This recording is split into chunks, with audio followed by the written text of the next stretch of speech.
చాలా విరిగినటువంటి స్థితి, బ్రోకెన్నెస్తో, బాధతో, దుఃఖంతో, ఏడుపుతో, కన్నీటితో ఇక్కడ ఉన్నారని పరిశుద్ధాత్మ దేవుడు నాకు బయలుపరుస్తున్నాడు.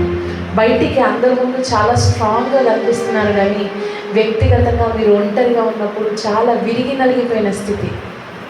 అది ఎవరికి చెప్తే, ఎలా చెప్తే, ఎవరు ఎట్లాగా రెస్పాండ్ అవుతారు అని బాధలో ఉన్న వాళ్ళు ఇక్కడ ఉన్నారని పరిశుద్ధాత్మ దేవుడు నాకు తెలియజేస్తూ ఉన్నారు. ఒకవేళ నా చెల్లి, నా తమ్ముడా, ఆ స్థితిలో నువ్వు ఉంటే పరిశుద్ధాత్మ దేవుడు మన మధ్యలో ఉన్నాడు. నీ చేయి ఆకాశం వైపెత్తి, దేవా నన్ను దర్శించు, నా గాయాన్ని మాన్పు, నన్ను స్వస్థపరచు అని అడిగితే ఆయన నిన్ను తాకడానికి మన మధ్యలో ఉన్నాడు. నేనేం చేయలేను, నేను ఈ పరిస్థితిలో నేను బయటకు తీసుకురాలేను, నాలో శక్తి లేదు, నాకు బలం లేదు, కానీ మనల్ని సృష్టించిన మన సృష్టికర్త మన గాయములను మాంపుటకు సమర్థుడు. ఒకసారి నీ 2 చేతులు పైకెత్తి నీ పరిస్థితిని వేసేయని చెప్పు, దేవా ఈ స్థితిలో నీవు నన్ను దర్శించి విరిగిన నా పరిస్థితిని, నాకున్న ఈ సిచ్యువేషన్ని మార్చవా, నీ ప్రేమతో నన్ను మరొకసారి కట్టవా ప్రభువా అని అడగండి. 2 నిమిషాలు నోరు తెరిచి చెప్పండి, యేసయ్యా నా జీవితాన్ని ఒకసారి కట్టండి ప్రభువా. రకరకాల పరిస్థితులను బట్టి నేను ఈ కఠినమైన స్థితి గుండా వెళ్తా ఉన్నాను, నన్ను దర్శించండి, నన్ను హీల్ చేయండి, స్వస్థపరచండి, నా గాయాలను మాన్పండి. ఓ రేఖలసే రేవలన శందరమ సవలన శకలసే రీనా మమ lord do your work of healing. నీ స్వస్థపరచు కార్యాన్ని మా మధ్యలో మీరు జరిగించారు. చాలామంది చెల్లెళ్ళు ఏడవడం నేను చూస్తున్నాను. పర్లేదు, మన తండ్రి నీ కన్నీటిని తుడుచువాడు. హృదయపూర్వకంగా నీకు ఏ భారం ఉన్నా నీ తండ్రి ముందు కక్కేసే. ప్రయాసపడి భారం మోసుకొని వచ్చిన సమస్త జనులారా నా యొద్దకు రండి, నేను మీకు విశ్రాంతిని ఇస్తానని చెప్తున్నాను నా దేవుడు. నువ్వు నీ భారాన్ని ఆయన పాదం దగ్గర పెట్టడం ఆలస్యం, ఆయన నీకు తెలియని సంతోషాన్ని, సమస్త జ్ఞానమునకు మించిన దేవుని సమాధానమును నీ హృదయాలకు నీ తలంపులకు కావలిగా ఉండనట్లు ఈ దేవుడు ఆ సమాధానం ఇచ్చుటకు సమర్థుడు. ఈ దినాన నువ్వు నీ భారాన్ని ఆయన పాదం దగ్గర పెట్టడమే కావాలి. చెప్పే, యేసయ్యా నాకున్న ఈ పరిస్థితిని, నాకున్న ఈ భారాన్ని నీ పాదాల దగ్గర పెడుతున్నాను. నువ్వు నోరు తెరిచి చెప్పు. ఎవరేమనుకుంటారో బాధపడదు, నీ పక్కన ఎవరున్నారో ఆలోచించు, ఎవరైనా నన్ను జడ్జి చేస్తారో ఆలోచించు. అది దేవుని పాదాల దగ్గర పెట్టే. యేసయ్యా నీకు వందనాలు. Thank you Jesus, thank you Holy Spirit, thank you Holy Spirit, thank you Holy Spirit, thank you Lord Jesus.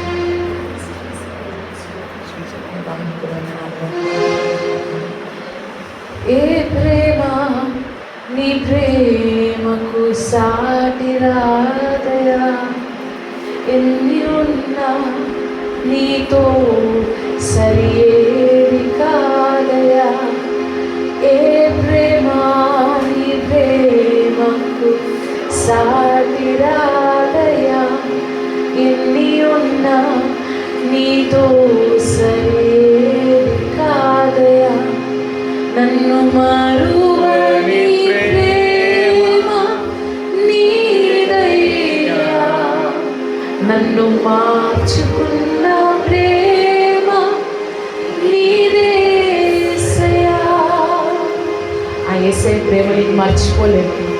నువ్వు ఆయన చేయి విడిచిపెట్టి పరిగెత్తుండొచ్చేమో, నీవైనా దూరంగా అయ్యిందామో అని అనుకుంటున్నావేమో, కానీ ఆయన నీ చేయి విడిచిపెట్టలేదు. నా చెల్లి, నా తమ్ముడు, నా అన్నయ్య, నా సహోదరుడు, సహోదరి, నీ చేయి పట్టుకొని నడిపించుతున్న దేవుడు.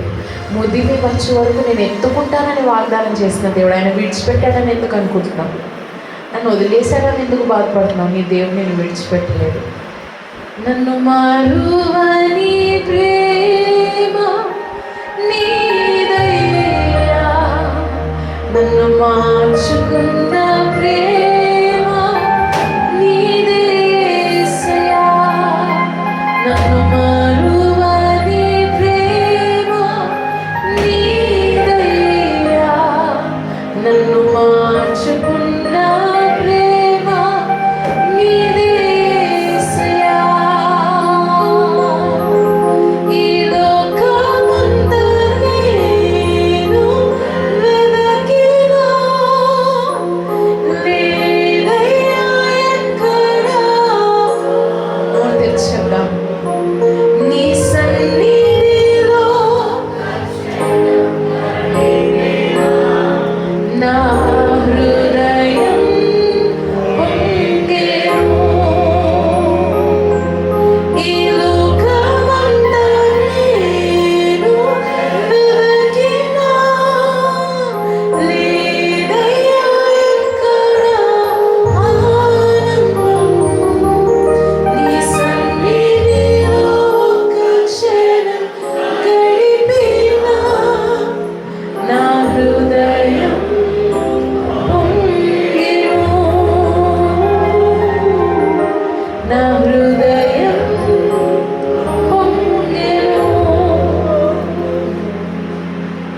విషయాలు.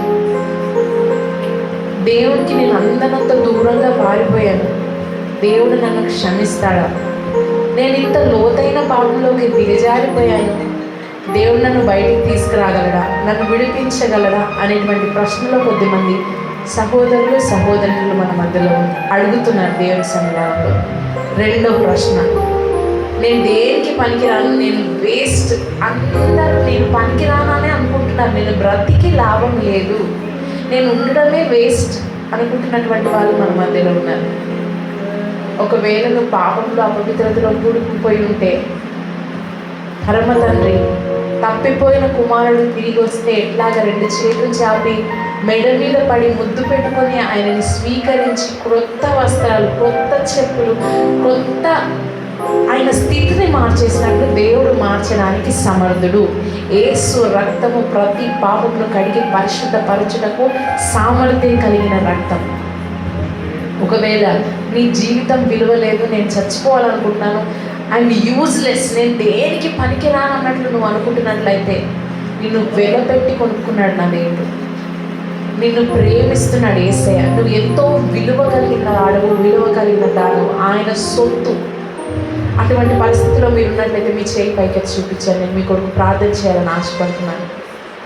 నాకు వెళ్ళలేదు, నాకు విలువ లేదు, నేను పనికిరాను, నేను చచ్చిపోతే బాగుండు, నా లైఫ్కి ఒక మీనింగే లేదు అన్నటువంటి వాళ్ళు చాలామంది ఇక్కడ బాధతో ఉన్న వాళ్ళు ఉన్నారు. రెండోది, పాపంలో కూరుకుపోయి బయటికి రాలేని స్థితిలో ఉన్నారు. మీరు ఏమనుకోకుండా దేవుడి సన్నిధానంలో మీ చేయి పైకెత్తి చూపించండి. దేవుడు సమర్థుడు. నజరేయుడైన యేసు శక్తి కలిగిన నామంలో ఇక్కడ ఉన్న యవన బిడ్డలందరిపైన అధికారం తీసుకుంటాం. యేసు నామానికి వ్యతిరేకంగా వారి జీవితాలు నిష్ప్రయోజనంగా అవ్వాలని, వారు దేనికి పనికి రాకుండా నాశనం అయిపోవాలని, వారి జీవితంలో నీ ఉద్దేశము చిత్తము నెరవేర్చబడకుండా అది అబ్రప్ట్గా ఆగిపోవాలని ప్రయత్నం చేస్తున్న ప్రతి దుష్టుని కీడు, పీడ, పిచాచి ప్రభావములు, ప్రతి మంత్ర తంత్ర చెడుపు చిల్లని శక్తుల ప్రభావములు, ప్రతి లోకనాథుని యొక్క ప్రభావము నజరేయుడైన యేసు శక్తి కలిగిన నామంలో దాని ప్రభావాన్ని విరిచి వేస్తున్నాం. దుష్టుడానికి ఎంత మాత్రం మీ పైన అధికారం లేదని నమ్మిస్తున్నాం. Every spirit of suicide, I come against you in the name of Jesus. యేసు నామములో ఆత్మహత్య పాల్పొందాలని, ఆత్మహత్య చేసుకొని తమ జీవితాన్ని అబ్రప్ట్గా నాశనం చేసుకోవాలని ఇక్కడ ప్రేరేపణ కలిగిన ప్రతి హృదయంలో నుండి దాని ప్రభావం యేసు నామములో బయలుకి పోవును గాక. దుష్టుడు వాని అబద్ధాలు యేసు నామములో నాశనం అయిపోవును గాక. I speak life, జీవమును యేసు నామములో విడుదల చేస్తున్నాం. యేసు నామములో దేవుని ఆత్మ కార్యమును విడుదల చేస్తున్నాం. ఎంత లోతైన పాపంలో కూరుకుపోయి ఉన్నా ఈ దినాన నిరీక్షణ కలిగించు నీ నామములో వారు దానిలో నుండి బయటికి వత్తురుగాక. క్రీస్తు అనే బండ పైన నిలిచి ఉందురుగాక. జిగట గల దొంగ ఊబిలో నుండి వారు పైకి లేవనెత్తబడి నీ కొరకు స్థిరులుగా, కదలని వారుగా, నీ యొక్క రాజ్యము కట్టుటకు గొప్ప యోధులుగా వీరందరినీ నిలబడుదురుగాక. దేవాని కుమారులు కుమార్తెలను దర్శించండి. దినాన నీ వాక్కు చేత వారిని తృప్తిపరిచి నీ ఆత్మకార్యము మా అందరి మధ్యలో మీరు జరిగించి బలముగా నీ సన్నిధితో వారిని తాకి వారి జీవితాలను మార్చి మహిమ పొందుకొనమని ఇదివరకు మేము చేసిన స్తుతి ఆరాధనలో మా మధ్యలో మీరు ఉన్నందుకు వందనాలు. పరిశుద్ధాత్మదేవ, ఇకపై మా ముందు ఉన్న కార్యక్రమం అన్నంతటినీ నీ చేతులకు, నీ ఆధీనంలోనికి అప్పచెప్పుకుంటూ యేసు పరిశుద్ధ నామములో ఈ స్తుతి ఆరాధన పాదాల చేత సమర్పిస్తున్నాం. ప్రియ పరలోకపు తండ్రి.